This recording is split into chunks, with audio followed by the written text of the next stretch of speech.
When you're feeling down, way down, just remember there's nothing so bad that couldn't be worse. And that little story I often tell about the optimist who fell 10 stories and at each window bar shouted, "All right so far." So let's get enthused a little bit this morning. It's very difficult to speak unless you're enthused. I came this morning, I didn't feel too good, and then I noticed these clocks aren't the same, and so I was late, according to the clocks. But according to my watch, I was on time. So I'm doing better, and I hope you'll all continue. I saw one or two come in a little late this morning. But let us have enthusiasm for God's work and have the right attitude of cheerfulness. Cheerfulness, like the lady who went to the bank and says, "I want to buy a defense bond." The clerk says, "What denomination?" "Methodist," you see. So let's get going now in this morning in this enthusiastic state. Another thing I read in a little book I have, it said that there was this donkey was advertised in the paper. So the man went to the residence, the address to which the donkey was advertised, and he said, "I came here to see about the donkey." And the lady went to the back door. She says, "Father, it's for you." So there we have it.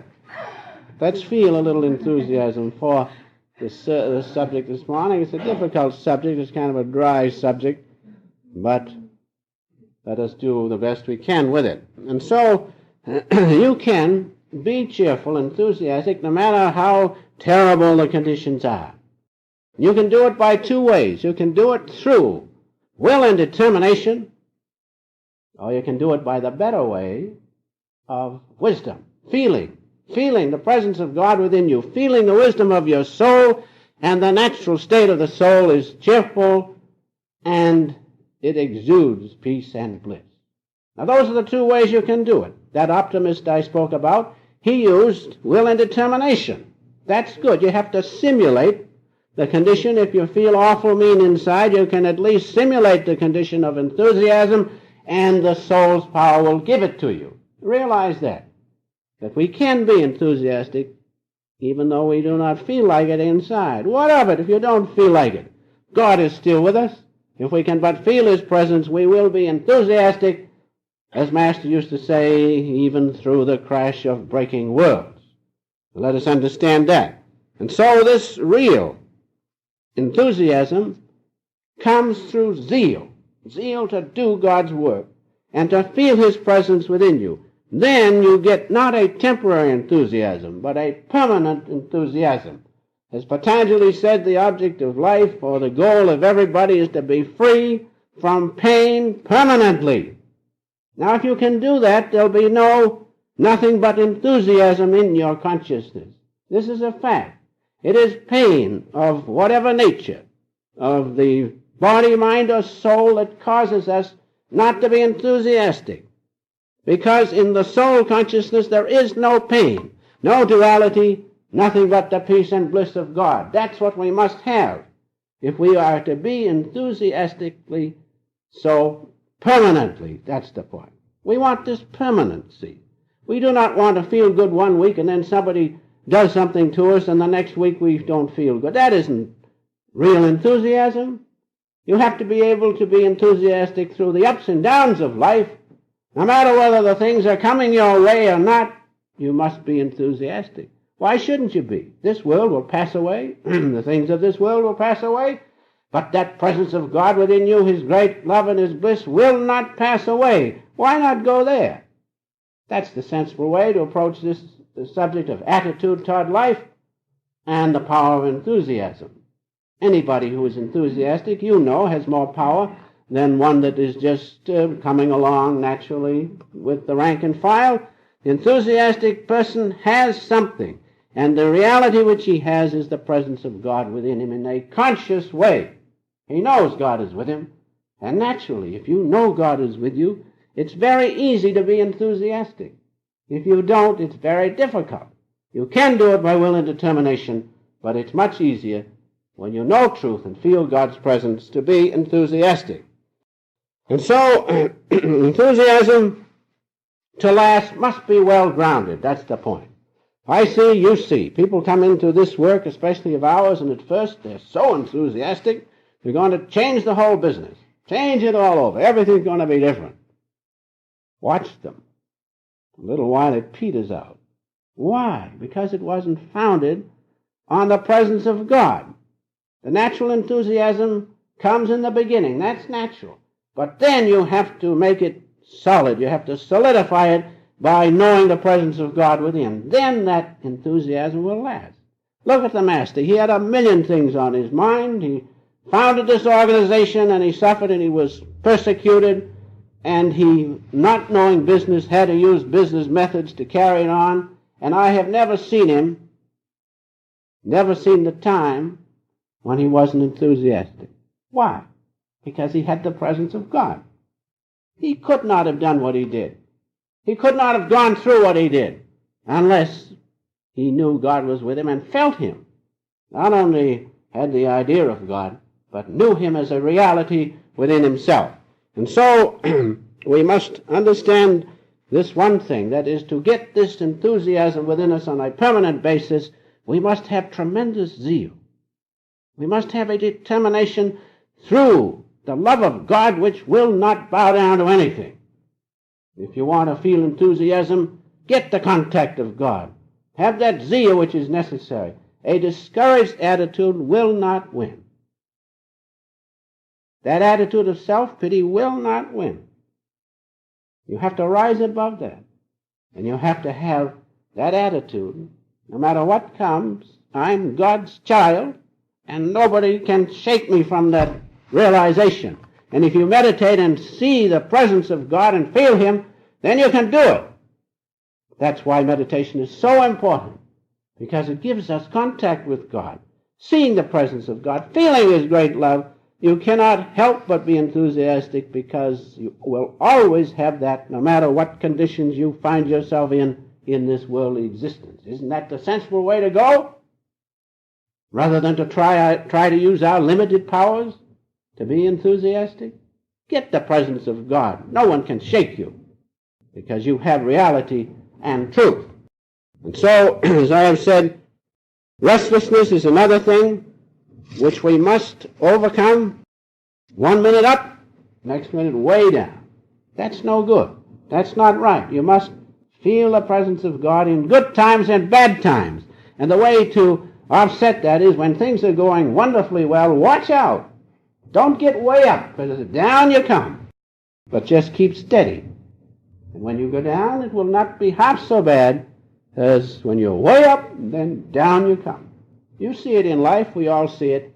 But when you feel the presence of God, up or down makes no difference. As Master used to say, when thy song flows through me, then life is sweet and death is sweet. Because you have the reality. You can be enthusiastic, and your attitude toward life will be most wonderful. Now, we have the attitude of saints, which we must realize and emulate. As I have said, our founder, Paramahansa Yogananda, was always enthusiastic, even under the worst conditions, and he was persecuted to no end. Of course, it is not known, but those who were close to him have known it. And yet he was always buoyant and enthusiastic. He said, as you will read in the Whispers, I will, I will work. But guide thou my reason, will, and activity to do the right thing. To do the thing I should do. That's all we have to do. And then whether we are a failure or a success is secondary. The success lies in the fact that you depend on God to guide you. And depending on him, you will have that enthusiasm no matter what comes, no matter what the trial is. That's the only safe way, and that's the only right attitude to take toward this life. Also, Sri Tessaji was of the same nature as our Master. He said life shouldn't be a funeral procession. Or religion shouldn't be a funeral procession. Why should it be? When God is bliss, our Master said God is bliss. There's no difference between bliss consciousness and God consciousness. Why should we be down in the mouth all the time? This is not a funeral procession unless you make it so. And so Sri Yukteswarji said, he said, or rather we read in the A.Y. Master's words about Sri Yukteswarji, Master says he was often grave, but he was never gloomy. That showed the inner poise and character of a saint. He was never gloomy. And then he said, remember that finding God will mean the funeral of all sorrows. Isn't it worth it? Those who meditate will back me up in the statement. It is worth it. Because it's the funeral of all your troubles. Because no matter what comes, even the worst, you have to get thrown out of this body. You know that right there is the presence of God. Right there is His face, His brilliant light and consciousness and love. You will not lose anything. You know that, but you can only know it by realization. Therefore, realization is necessary. Realization of your oneness with God, if you are to be enthusiastic and truly one with Him, you must have that realization. You must know God is there, not imagine it. You must know through meditation that His light is there and His love is right there and that you are that. That you can know through realization, not in imagination. How do you think you think? How do I think? How do I do the things I do? Because God's consciousness is my consciousness. I know the separation there. I know I don't perhaps always every moment feel one with Him, although we are all trying very hard to do that. I know the separation there, but I also know that God's consciousness is my own consciousness. And if it is, I know that He's watching over me. And knowing that, I fear no evil. Neither does any true follower of self-realization or any true religion fear anything when he knows God is with him. And so, we can follow these saints. They have set the way, they have pointed the way, and as they never could be disturbed, never could be ruffled, and were always enthusiastic, in spite of all outward conditions, so must we be. And that comes through realization of your oneness with God. Now, perhaps due to past karma, one finds themselves lacking in enthusiasm. This is a common trait, even bordering on cynicism. You know, it's very easy to be cynical. And that's due to past karmic conditions. You have built that up within yourself. But it is a sin to be cynical. It is a sin to put that on someone else, to burden them with your cynicism. Rise above it. There's no need of it. Because not only do you make them feel mean, but you yourself are in a deplorable condition. Rise above this cynicism. Even though it's natural with you. It is natural with many people.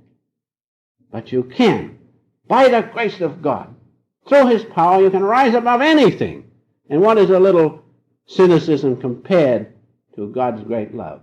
And no matter what your troubles are, no matter what your failures are, no matter what your habits are, realize that you need one thing. I need one thing, and that one thing is God. Nothing else. I read in the paper how they're going to do this and how they're going to do that, and they're going to have this treaty and they're going to have that treaty, and they're going to have a wonderful time doing nothing. They need one thing. Nations need one thing, and that one thing is God. Isn't that true? Analyze the situation in the world. Look at the trouble in the East, Near East and Far East. What's the trouble? They need one thing. They don't need more treaties and such things. They need to change the hearts of men so that God can get in there, so that they can feel His presence. That's what the world needs. You can't get around in any other way. You can make all the treaties in the world. You can, as the Master said, you can scrap all the battleships and airplanes and everything, and then they'll still fight with their hands unless they feel the presence of God. And so, to be enthusiastic and have the right attitude toward God, and to all conditions, we need His presence. We need to be one with Him. So let us understand that and realize that. Now, one or two helpful hints is this, or are these few points that get out of the small way of living. That's the worst thing. Analyze yourself. Get out of the small way of living, discussing the faults of others, which is a natural condition for all of us. I think that's the human nature in it. Get out of that and turn toward the larger things of, if you are going to clear up the faults of others, first clear them up within yourself. Master used to say when we'd come to him, so-and-so has done this to me, he's the meanest thing in the world. He'd say, change yourself. Every time he'd say it. And I found, and others found, when we changed ourselves, that they changed. Things changed. And so these are helpful hints if you want to find the presence of God and be enthusiastic and have the right attitude toward life. As long as you follow those negative things, you will not have the right attitude toward life. You cannot. Because you are engrossed in those small things of life. Why not search out God, the big thing of life? Why not be engrossed in those larger things of life, the finding of him and to see him in every other human being as yourself? That's the thing. Now you can do that somewhat by will and determination, but to do it fully, you have to feel the presence of God. You have to have him. Then you can see him in others, and then you can be enthusiastic, and you can overlook the little things of life and take up with the bigger things of life. These are a few hints that I have put down here, and start with yourself. Start with yourself to change. And you'll be surprised how the others change. But we always think, oh, the other one's wrong. We're all right. No, sure, they're wrong. We must start with ourselves, change ourselves, then we will see. And be sincere with others. Be sincere. Don't say, oh, how are you, and a nice big smile, and behind, I wish I could kill him. That's, Master used to call that galvanized smiles. You cannot have those. Because why? The soul of the other person knows. If you do not like them, be grave. But don't smile, how do you do, and thinking you do something terrible to them. So we must be sincere. We must realize this. And so, right attitude toward life is an important thing. Little story now I have here for you. I hope you'll like it. It points out the right attitude. It seems to me that Tom and Mabel were going to be married. Tom and Mabel. And they were out walking, which is natural, and talking things over. And Tom says, Mabel, he says, I've got to tell you something. I've got to tell you something before we are married. Mabel got pale, you know. He says, what is it, Tom? He says, well, he says, I'm a somnambulist. Oh, Mabel says, oh, that's nothing. I'm a congregationalist. We go to your church one Sunday and my church the next Sunday. So that's the right attitude, isn't it, to have? So let us be cheerful. The soul is naturally cheerful. It is naturally cheerful. And if we just remove the inhibitions, then we will be cheerful too. You take young people. Young people, they've come over, so to speak, from the other side, being with God. And you know how enthusiastic they are? Buoyant. Until they get mixed up in this drama of life. Then a lot of the enthusiasm goes. But it shows that the soul is naturally enthusiastic, naturally cheerful, because that's the soul's nature. And God is bliss. God is joy. How could he be anything else but enthusiastic and cheerful and blissful? Let us realize that. And so,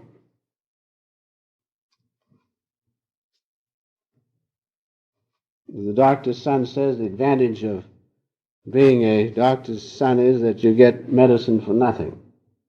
The minister's son said the advantage of being a minister's son, you get good for nothing. So we've got to keep this enthusiasm up. We can't let it drag with a subject like this. So let's feel a little buoyant. I came feeling not so good. Not sick or anything. You know, you get that way. That's our nature. And I felt worse when I heard the music stop and I wasn't in here. But as soon as we meditated, it is truth, as soon as we meditated, I felt the peace and bliss of God, and who cares when he is with us? That's the most wonderful thing. of God's presence. I tell you just to encourage you, because I'm glad the Master encouraged me. And through his grace, we can realize how close and how near God is. Having that, we will surely be enthusiastic. And so, understanding God is the key to enthusiasm. And how are you going to understand him? Through meditation. And therefore, meditation is the key to developing your enthusiasm and your right attitude toward life. And true and permanent enthusiasm comes when you are anchored in God. No other way. Why? Because the soul's natural makeup is, due to the natural gift of God's love in the heart, is to be buoyant and cheerful. That's our natural state. But due to the attachment to worldly things and these things of life, we have lost that. We have once more to regain it. How? By meditation. Meditation means concentration on God. It's a very simple answer. And if you regularly, beginning today, those of you who have been slipping a little bit, begin today and make up your mind you're going to meditate every day, even if a little. And if you happen to miss, which you shouldn't do, make it up the next day. Meditate twice as long. And you will find, if you'll just do that, follow meditation, the right meditation, which many of you know and all of you can know if you will. Follow that. And that contact with God is what changes you. That contact with God will make you enthusiastic and will make you cheerful, because God is cheerful and he is blissful. And he has all things. He has all power. Why shouldn't we know him? Having that, we too can have all power. And when you know the presence of God and you contact him and there is union through yoga with God, then your will becomes his will. And that will is sufficient to give you all the power you need to be enthusiastic in spite of anything. That's why meditation is so important. Meditation means concentration on God. And the heart's natural love then will come out. It is in the heart of each one of us. It's God's gift to us. You know how sometimes you feel very buoyant? Comes out of nowhere? That's the heart's natural love. But due to our way of living, we keep it blocked off. We have to remove those blocks, those inhibitions, so that God's love will flow naturally. And that's what we can be and what we should be, and that's our heritage. And remember one thing, as Sri Tessuji says, this is very important. One cannot advance one step toward heaven without the natural love of the heart. Realize that. Why? Because God is love. Love is the feeling aspect of the holy vibration. Love is the feeling aspect of the Word. That's why it is necessary for us to feel the love of God in our hearts, and then we'll be enthusiastic, and we will also feel it in others' hearts. Knowing that, feeling that, we will treat them as we should treat them, as children of God. And so finally realize, as I have said, that meditation is the key requisite to being enthusiastic and cheerful and joyful. Meditation will give you that contact with God. And so, when you have God's contact, you will know that you are never alone. That's the most wonderful thing. Everybody may turn against you. You may not have a friend in the world. But you have God always. And you are never alone. And what confidence that gives you. What enthusiasm for his presence. What enthusiasm to live such a life that others will follow you and you will set a good example. That's the greatest thing that the presence of God will do. God doesn't say a word. He's silent. Why not be like he is? By being a great instrument of God's power. You may not have to say a word even, but by being one with him, his power flows through you and you help all those with whom you come in contact. In fact, you help all human beings. Because this dream is made up of all human beings. And when you open up a channel for God to flow, through your example, you help everybody that ever has been born and will be born. Do you understand that? Because this is God's dream. And when you open up a channel through which he can flow, you're helping to offset this cosmic dream, which is delusion and sin. Sin is nothing but separateness from God. Realize it.